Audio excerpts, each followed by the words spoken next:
Shalom Bapak Ibu Saudara-saudari semua yang dikasihi oleh Tuhan. Kita berjumpa kembali dalam acara ibadah online pada minggu terakhir di bulan Juni ini. Bahwasanya untuk selama-lamanya kasih setia Tuhan selalu baru bagi kita setiap pagi. Ibadah ini ditabiskan di dalam nama Allah Bapa, Putra, dan Roh Kudus. Amin.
Mari kita bersama-sama mengucapkan pengakuan iman kita dengan sungguh-sungguh percaya dan yakin. Tibalah kita saat ini waktunya untuk mengucapkan pengakuan iman kita. Mari kita bersama-sama mengucapkannya. Aku percaya kepada Allah Bapa yang Maha Kuasa, Khalik langit dan bumi, dan kepada Yesus Kristus, anaknya yang tunggal Tuhan kita, yang dikandung daripada Roh Kudus, lahir dari anak darah Maria, yang menderita di bawah pemerintahan Pontius Pilatus, disalibkan, mati, dan dikuburkan, turun ke dalam kerajaan maut. Pada hari yang ketiga, bangkit pula dari antara orang mati, naik ke sorga, duduk di sebelah kanan Allah Bapa yang Maha Kuasa, dan akan datang dari sana untuk menghakimi orang yang hidup dan yang mati. Aku percaya kepada Roh Kudus, gereja yang kudus dan am, persekutuan orang kudus, pengampunan dosa, kebangkitan orang mati, dan hidup yang kekal. Amin.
Bapak Ibu saudara-saudari yang dikasihi Tuhan, tiba saatnya bagi kita untuk mendengarkan firman Tuhan. Mari kita bersama-sama berdoa. Tuhan Yesus yang baik, kami akan mendengarkan firman-Mu. Berfirmanlah kepada kami Tuhan, pimpinlah kami, tunjukkanlah kepada kami jalannya, sehingga kami bisa mengikuti setiap kehendak-Mu. Dalam nama Tuhan Yesus kami bersyukur dan berdoa. Amin. Pada hari ini saya akan berbicara mengenai hubungan antara Allah dengan manusia. Allah adalah pencipta dan manusia adalah ciptaan. Allah memberi, manusia menerima. Allah berjanji, Allah menggenapi, dan manusia menikmati penggenapan dari janji Allah. Dari apa yang saya katakan sekarang ini, sepertinya hanya Allah yang aktif. Allah memberi, Allah berjanji, Allah menjawab, dan semua jenis manusia yang pasif menerima, diciptakan, dan semuanya. Saya ingin berbicara lebih dari itu daripada pada saat ini. Allah adalah pihak yang aktif, tetapi pada saat yang sama manusia juga harus menunjukkan partisipasi di dalam sebuah hubungan. Bapak Ibu saudara semua yang dikasihi oleh Tuhan, tentu dalam sebuah hubungan itu, bahkan hubungan antar manusia pun, dua belah pihak harus aktif. Andai kata hanya ada satu pihak yang aktif dan pihak lain pasif, itu bukan hubungan yang baik. Dan hari ini saya akan berbicara tentang itu. Apa yang harus manusia lakukan, apa yang harus orang percaya lakukan untuk bisa menunjukkan partisipasi aktifnya. Sebelumnya mari kita membaca bersama-sama dari Yehezkiel, Bapak Ibu. Yehezkiel pasal yang ke-12 ayat yang ke-28, demikian bunyi firman Tuhan. Oleh karena itu katakanlah kepada mereka, beginilah firman Tuhan, tidak satu pun dari firmanku akan ditunda-tunda. Apa yang kufirmankan akan terjadi, demikianlah firman Tuhan. Luar biasa sekali firman Tuhan ini, Bapak Ibu. Seringkali kita menganggap Tuhan itu lupa, seringkali kita menganggap Tuhan itu terlambat, tetapi kita tahu di sini bahwa tidak satu pun dari firman-Ku akan ditunda-tunda. Tuhan aktif, Tuhan menggenapi janjinya, manusia menerima janjinya, dan yang seperti saya katakan tadi, manusia punya tugasnya. Lalu apa tugas manusia? Apa yang harus dikerjakan oleh manusia ketika manusia menunggu janji Tuhan? Di Alkitab ada satu cerita yang sangat terkenal tentang seseorang yang menanti janji Tuhan. Kita tahu semua orang itu adalah Abraham. Abraham menerima janji Tuhan, tepatnya di dalam Kejadian pasal 12. Kejadian pasal 12 ayat 2 dan 3 saya akan membacakan, demikian janjinya. Aku Tuhan akan membuat engkau menjadi bangsa yang besar, memberkati engkau serta membuat namamu masyhur, dan engkau akan menjadi berkat. Aku akan memberkati orang-orang yang memberkati engkau, akan mengutuk orang yang mengutuk engkau, dan olehmu semua kaum di muka bumi akan mendapatkan berkat. Namun apakah Abraham langsung mendapatkan berkat itu? Apakah tiba-tiba Abraham dalam waktu sekejap dapat banyak keturunan? Ternyata tidak, Bapak Ibu tahu ceritanya, anaknya Abraham hanya satu. Itu pun didapat dengan susah payah, pergumulan, cerita yang panjang. Tetapi Abraham tekun menanti, dan Abraham tidak diam saja. Abraham dengan jelas menunjukkan komitmennya. Dia berkorban. Yang pertama, dia berkorban. Kita tahu ceritanya, Bapak Ibu. Abraham diminta untuk mengorbankan Ishak. Bagaimana mungkin satu-satunya anak ditunggu sekian lama, dia harus dikorbankan. Tetapi Abraham rela mengorbankannya. Alkitab mencatat dengan jelas bahwa Abraham dengan Ishak pergi naik, dan Ishak dikorbankan, dan Tuhan mencegah peristiwa pengorbanan itu dan mengatakan, aku tahu engkau gini. Inilah sikap pertama yang harus ditunjukkan ketika seseorang menanti janji Tuhan, yaitu rela berkorban. Kita langsung ngomong begini, aku kan sedang menunggu untuk dikasih sama Tuhan, kok malah aku berkorban gitu. Aku kan sedang menunggu dikasih, aku penerima, kok malah aku berkorban. Tidak bisa.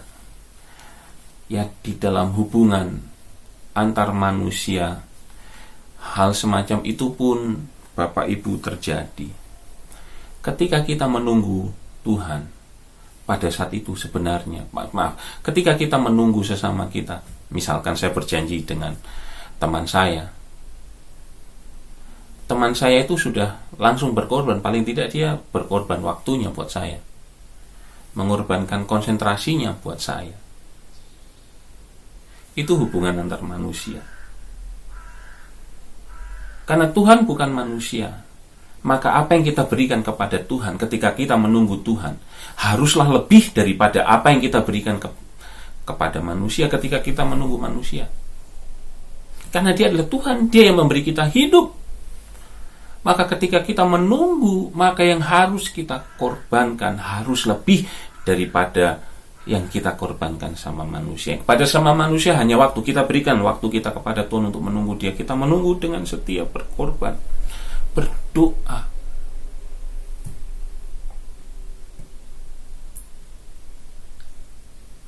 Dan kita menunjukkan kepada Tuhan melalui peristiwa Ishak itu, kita bisa belajar bahwa apa yang paling disayangi itu yang harus dikorbankan. Dengan berani mengorbankan apa yang paling disayangi, Abraham menunjukkan bahwa Tuhanlah yang paling utama. Itu poinnya Bapak Ibu. Abraham mengorbankan yang paling disayangi. Pada saat itu dia sedang ngomong sama Tuhan, Tuhan, aku menunggumu, Engkaulah yang paling utama. Lihat, aku sungguh-sungguh menunggu Engkau. Jika Bapak Ibu Saudara semua sedang menunggu janji Tuhan pada hari-hari ini, atau bulan-bulan ini, atau tahun-tahun ini, maka berkorbanlah bagi Tuhan. Utamakanlah Tuhan dalam setiap lakumu. Tunjukkan bahwa Tuhanlah yang utama. Prioritaskan Tuhan. Jadikan Dia yang nomor satu di setiap hari. Ketika bangun pagi, ingat Tuhan dulu, ucapkan syukur, puji Tuhan, ini hari yang diberikan Tuhan bagiku. Ketika ada di dalam masalah, sujudlah dulu dan berdoalah dulu sebelum membahasnya. Ketika ada berkat melimpah, naikkanlah syukur dulu sebelum menikmati berkat-berkat itu. Ketika engkau sedang mengambil keputusan, akan mengambil keputusan, bertanyalah kepada Tuhan dulu. Jika engkau diberi berkat lebih, atau jika engkau memiliki berkat Tuhan, kita semua memiliki berkat Tuhan, berikanlah kepada sesamamu, berikanlah untuk gerejamu. Tunjukkanlah bahwa aku mengutamakan Tuhan. Bapak Ibu, yang kedua yang dilakukan oleh Abraham adalah dia jujur. Dia jujur. Kalau yang di cerita pertama tadi, Abraham berhasil. Tapi kitab Kejadian mencatat juga, Bapak Ibu Saudara yang dikasihi Tuhan, kitab Kejadian mencatat juga bahwa Abraham pernah gagal. Abraham pernah gagal. Di Kejadian pasal 20, di situ dilihat, kita bisa melihat bersama-sama Abraham ketemu dengan Abimelek, dan Abimelek bertanya tentang Sarah istri Abraham, dan Abraham mengatakan seperti ini. Oleh karena Abraham telah mengatakan tentang Sarah istrinya, dia saudaraku. Jadi Abraham mengatakan kepada Abimelek bahwa Sarah ini bukan istrinya, tapi Sarah adalah saudaranya. Betul, Abraham tidak bohong, Sarah memang saudaranya. Tapi pada saat yang sama Sarah adalah istrinya. Di sini kita melihat Abraham gagal, Abraham tidak jujur, dan itu terjadi juga Bapak Ibu kepada anaknya. Ishak juga melakukan itu. Jadi dalam keadaan terdesak, Abraham tidak jujur. Dalam keadaan terdesak, Abraham tidak mengatakan kebenaran. Separuh kebenaran, guru saya mengatakan kepada saya, separuh kebenaran sama saja dengan kebohongan. Apalagi di hadapan Tuhan. Separuh kebenaran sama saja dengan kebohongan, dan Abraham hanya mengatakan separuh kebenaran. Sarah memang saudaranya, tetapi dia menikahi saudaranya itu. Pada waktu itu pernikahan semacam itu tidak masalah, tetapi sekarang kita tidak bisa melakukannya. Abraham melakukan itu untuk melindungi dirinya karena dia takut dibunuh. Dia ingin merasa aman. Mungkin Abraham berpikir seperti ini, biar saja aku begini supaya aku selamat, nanti aku bisa mendapatkan keturunan dari orang lain. Tuhan bisa memberikan aku keturunan lewat wanita lain. Mungkin, saya tidak tahu pasti, karena itu tidak dicatat di Alkitab. Kalau andai kata itu terjadi, jadi Abraham berusaha menggenapi janji Tuhan dengan caranya sendiri. Yang penting aku selamat, aku masih bisa pakai cara lain untuk membiarkan janji Tuhan tergenapi. Tuhan yang berjanji, Tuhan akan menggenapi dengan caranya yang sempurna. Kita tidak perlu mengubah-ubah atau merekayasa atau memanipulasi cara Tuhan menggenapi janjinya kepada kita. Ketika kita menanti janji Tuhan, Bapak Ibu, seyogyanya kita juga menunjukkan kejujuran. Kejujuran itu diuji ketika kita ada dalam bahaya. Kejujuran itu diuji ketika kita terancam. Kejujuran itu diuji ketika di hadapan kita tersedia berkat besar dan kita rasanya ingin mendapatkannya, dan kita mau memanipulasi supaya kita bisa mendapatkan berkat itu. Kejujuran itu diuji ketika kita menanti janji Tuhan. Saya pernah punya satu teman saya pernah bercerita kepada saya, dia berkunjung di satu rumah orang kaya pastinya, dan di rumah itu dia dipersilakan duduk, disambut dengan baik, diberi minuman, dan kemudian tuan rumah mengatakan, tunggu di sini sebentar ya, aku masih ada urusan, aku akan segera balik, nanti kita bisa lanjutkan ngomong-ngomong kita. Dia ngomong begitu, tuan rumahnya. Nah, ketika dia sedang menunggu, dia lihat di Bapak Ibu, kalau sofa antara dudukan dan sandaran itu kan ada seperti celah begitu yang mepet karena dia dari spons gitu ya. Nah, dia iseng-iseng masukkan tangannya ke situ, dan tidak sengaja dia menemukan beberapa lembar uang yang masih terikat gitu. Dan itu mungkin lebih dari beberapa ratus ribu kali. Banyak, dia ceritanya dia itu cukup banyak.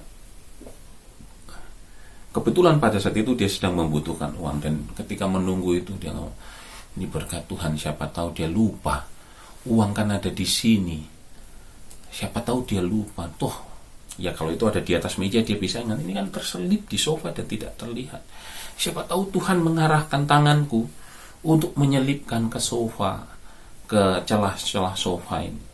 Ketika yang punya rumah datang, ini uangmu aku temukan di sini, kamu kurang pekerjaan ya kan naruh uang di sini. Oh iya, itu uang aku cari-cari, aku pikir sudah aku kehilangan. Titik. Kalau ikut cerita sinetron, biasanya sesudah itu dia langsung dapat upah. Tapi ini bukan sinetron. Temannya hanya bilang terima kasih dan dia tidak mendapatkan apa-apa. Dan dia bersyukur karenanya. Karena dia sudah menunjukkan kejujuran. Saya yakin di tahap hidup selanjutnya, di hari-hari berikutnya, Tuhan pasti memberkati dia karena saya tidak ketemu dia lagi. Tapi cerita tentang kejujuran dia berakhir di situ. Tidak ada happy ending. Happy endingnya adalah dia lega karena dia sudah berhasil jujur.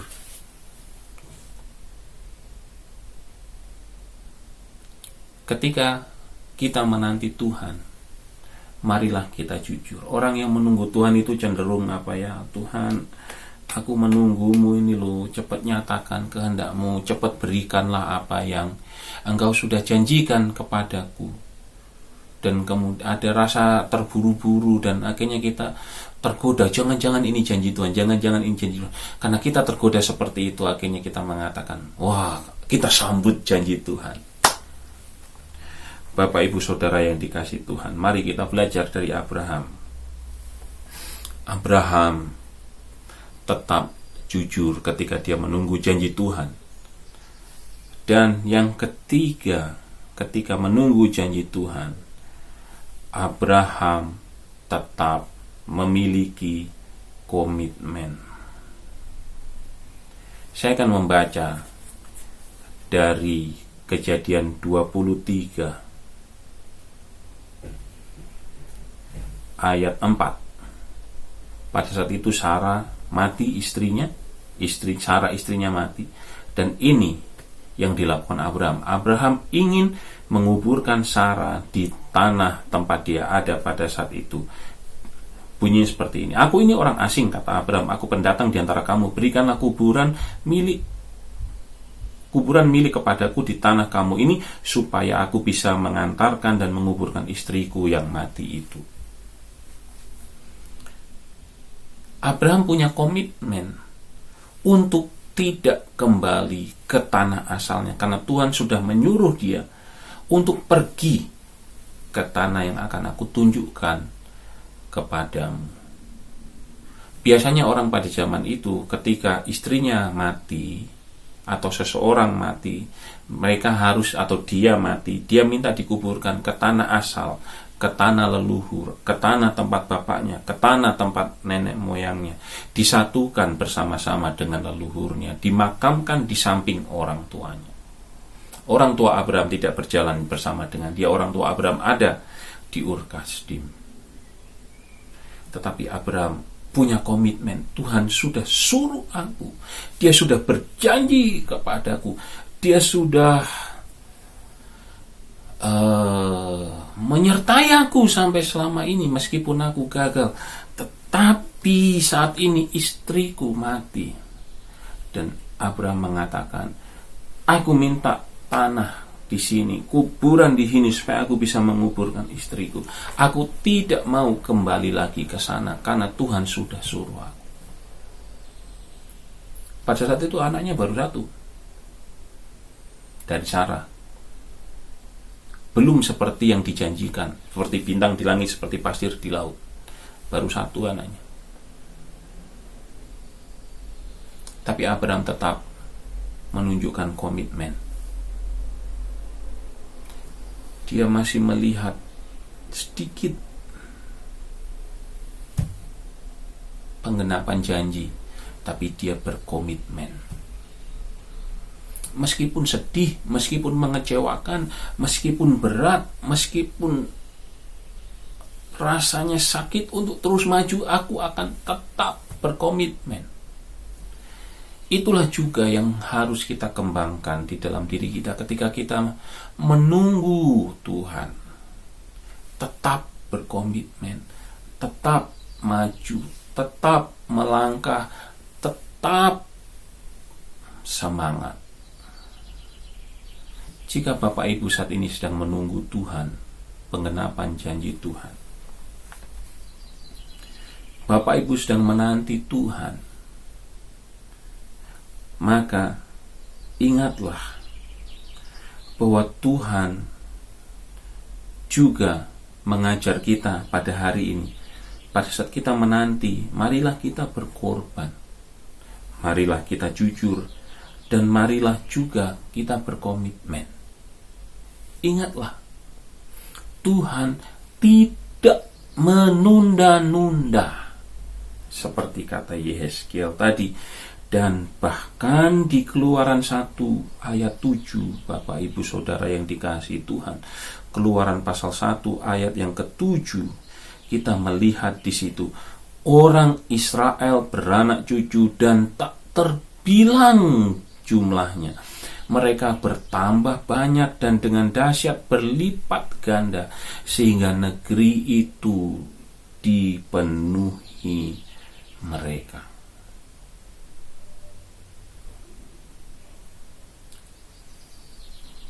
Bapak Ibu ingat 12 ayat 1 sampai 3 yang saya baca barusan. Anak cucumu akan seperti bintang di langit, akan seperti pasir di laut. Ketika mereka sudah sampai di tanah Mesir, dibilang orang Israel tak terbilang, tidak terhitung. Bintang di langit tidak terhitung, pasir di pantai tidak terhitung. Di sini juga dibilang tidak terbilang jumlah. Tuhan menggenapi janjinya. Mari kita menanti dengan setia kepada janji Tuhan. Berkorbanlah, jujurlah, dan berkomitmenlah ketika kita semua menunggu janji Tuhan. Tuhan Yesus memberkati.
Bapak Ibu Saudara-saudari yang dikasihi Tuhan, saat ini mari kita bersama-sama menaikkan doa syafaat kita. Kita naikkan dengan sungguh-sungguh dan kita berserah kepada Tuhan. Izinkan Tuhan menjawab sesuai dengan kehendaknya, karena yang Dia kerjakan adalah yang terbaik bagi kita. Mari kita bersama-sama berdoa. Tuhan Yesus, kami mengucap syukur buat firman-Mu. Ajari kami untuk berkorban. Ajari kami untuk jujur dan berkomitmen ketika kami menunggu penggenapan janji-Mu. Bapa yang baik, saat ini kami akan menaikkan doa syafaat kami. Kiranya Tuhan akan berkenan mendengar dan menjawab doa kami. Bapa, terima kasih karena Engkau sudah memberikan kepada kami hidup. Engkau sudah memberikan kepada kami kekuatan, kesehatan. Engkau sudah memberikan kepada kami berkat-berkat makanan, rumah, pakaian, anak-anak, keluarga yang terlindungi. Kami ucapkan syukur. Kami ucapkan terima kasih. Tuhan, Engkau sungguh baik. Saat ini juga kami menaikkan ke dalam tangan kuasa-Mu, Tuhan Yesus, jemaat-jemaat saudara-saudari kami di Pergi Hamburg EV ini yang sedang sakit. Kiranya Tuhan melawat mereka. Kiranya Tuhan menjamah mereka. Tuhan menemui mereka, memberikan penghiburan, memberikan kekuatan, memberikan kesembuhan. Pakailah segala sesuatu yang mereka sudah oleh dokter untuk dilakukan. Pakailah itu sehingga itu akan menolong dan mempercepat proses kesembuhan dan pemulihan. Kami juga berdoa buat orang-orang percaya dimanapun juga, buat saudara-saudara kami yang terdampak oleh corona ini, sehingga Tuhan Yesus mereka tidak bisa bekerja, tidak bisa mendapatkan penghasilan seperti sebelumnya. Biarlah kiranya Tuhan datang, memberi kekuatan, memberi damai sejahtera, dan juga memberi berkat kepada mereka. Kami berdoa buat tenaga-tenaga medis, orang-orang pandai yang bekerja untuk mencari vaksin bagi virus ini. Kiranya Tuhan memberikan hikmat kepada mereka sehingga mereka bisa menemukan apa yang mereka usahakan. Tuhan, kami membutuhkan pertolongan-Mu di sini. Kami juga berdoa untuk masa depan gereja Pergi Hamburg EV ini, Tuhan. Biarlah kiranya Tuhan akan menolong, akan ada generasi selanjutnya.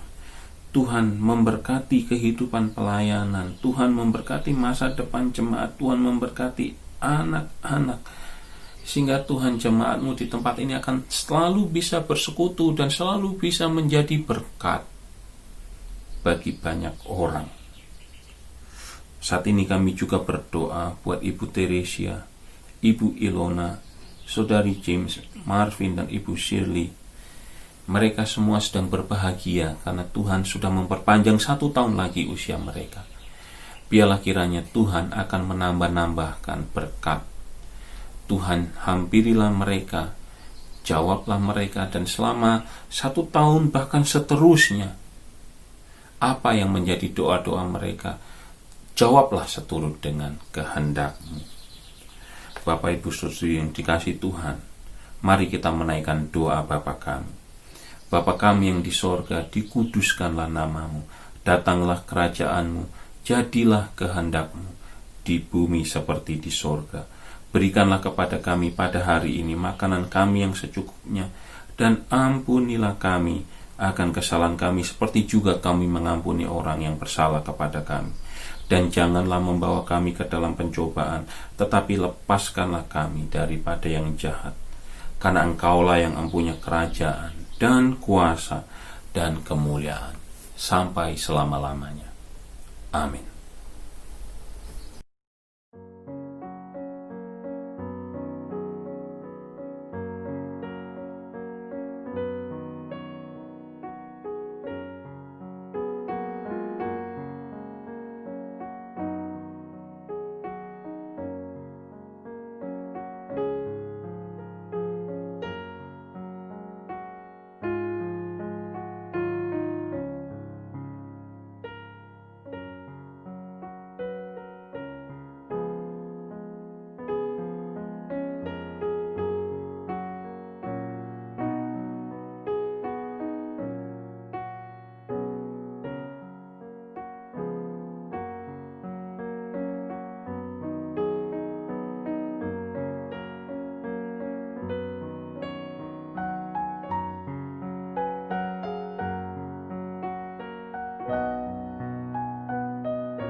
Akhirnya tibalah kita di penghujung ibadah. Tuhan Yesus sungguh baik bagi kita. Tuhan Yesus amat baik bagi kita. Kiranya Dia menyertai kita semua di sepanjang hidup kita. Mari kita berdoa. Tuhan, kami mengucap syukur buat puji-pujian yang kami naikkan. Kami mengucap syukur buat firman yang kami dengar. Kami juga menyerahkan persembahan kami ke dalam tangan kuasa-Mu. Kiranya Tuhan selalu memberkatinya. Saat ini Tuhan, kami menyerahkan seluruh hidup kami dalam tangan kuasa-Mu. Kiranya nama-Mu dipermuliakan. Bapak Ibu Saudara yang dikasihi Tuhan, terimalah berkat dari Allah Bapa, kasih karunia dari Tuhan Yesus Kristus, dan penyertaan dari Roh Kudus, mulai dari hari ini sampai Maranatha. Amin. Selamat hari Minggu, Tuhan Yesus memberkati.